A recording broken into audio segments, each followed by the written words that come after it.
Wanita identik dengan kecantikan. Kecantikan jika disalahgunakan akan fatal, seperti kasus pemerkosaan yang meningkat, kasus hamil di luar nikah bertambah 500 per tahun, bahkan sampai kasus pembunuhan.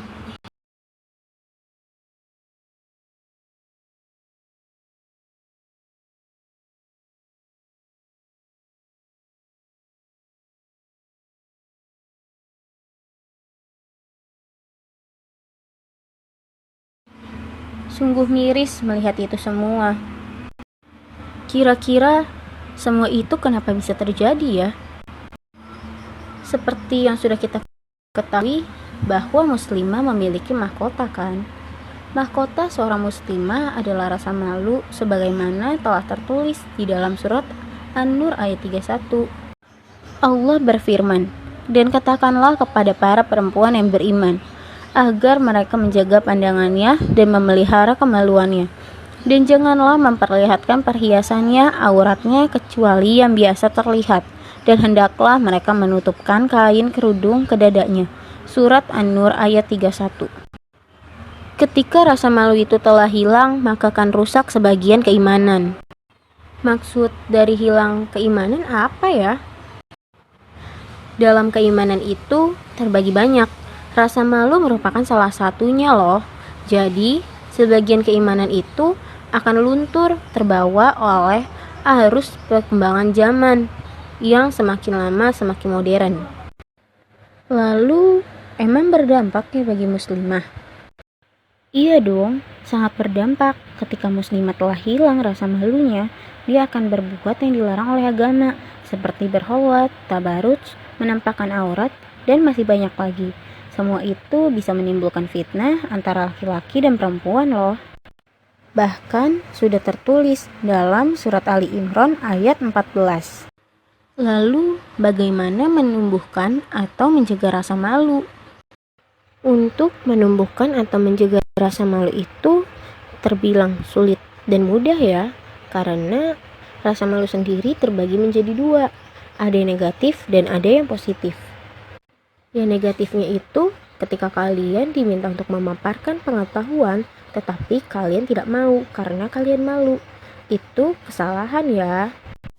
Dan yang positifnya itu dimana ketika ada seorang ikhwan yang memerhatikan kalian dengan tidak layak dan kalian malu, itu baru namanya wajar dan bahkan bisa terbilang wajib hukumnya kalian memiliki rasa malu.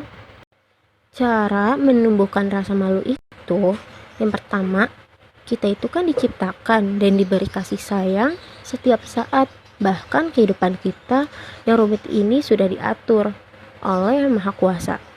Apa bagus kita tidak mengenalnya? Tentu tidak, bukan? Jadi, kita harus mengenalnya dulu terhadap pencipta kita agar keseluruhannya berjalan dengan lancar. Jika sudah kenal, so pasti harus dekat dong. Nah, mulai dekatkan diri dengannya. Dan selalu ingat, Allah itu pernah bilang, "Aku dekat dengan hambaku lebih dekat daripada Nabi." Tuh, Allah open banget sama kita yang ingin mendekatkan diri dengannya. Yuk, dekatkan lagi. Kalau kita sudah dekat, alangkah lebih baik kita mulai berhijrah. Mulai dari perbaiki sholat kita yang masih bolong-bolong, tidak tepat waktu, bahkan sengaja meninggalkannya. Lalu, kalian, para wanita, harus menutup aurat. Menutup aurat itu hukumnya wajib loh. Ada hadis dan ayatnya. Rasulullah bersabda, "Wanita itu aurat, maka bila ia keluar rumah, setan pun menyambutnya." Hadis riwayat At-Tirmidzi.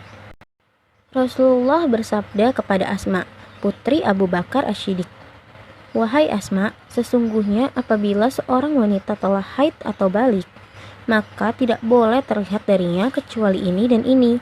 Kemudian beliau berisyarat ke wajah dan kedua telapak tangan beliau. Hadis riwayat Abu Daud. Allah berfirman, "Wahai Nabi, katakanlah kepada istri-istrimu, anak-anak perempuanmu, dan istri-istri orang mukmin, hendaklah mereka menutupkan jilbabnya ke seluruh tubuh mereka. Yang demikian itu agar mereka lebih mudah untuk dikenali sehingga mereka tidak diganggu. dan Allah Maha Pengampun dan Maha Penyayang. Surat Al-Ahzab ayat 59. Perlu diingat ya, menutup aurat di sini itu dari ujung kepala hingga ujung kaki, kecuali tangan dan wajah. Jika kalian tidak menutup aurat, ayah kalianlah taruhannya. Ayah kalian akan masuk ke neraka karena kalian. Gak mau kan ayahnya masuk neraka karena kalian? Yuk mulai berhijab. Dan yang terakhir adalah istiqomah dan terus menimba ilmu melalui majelis atau kajian-kajian yang ada. Jadi gimana? Mudah kan? Memang hijrah itu mudah, yang sulit itu istiqomah.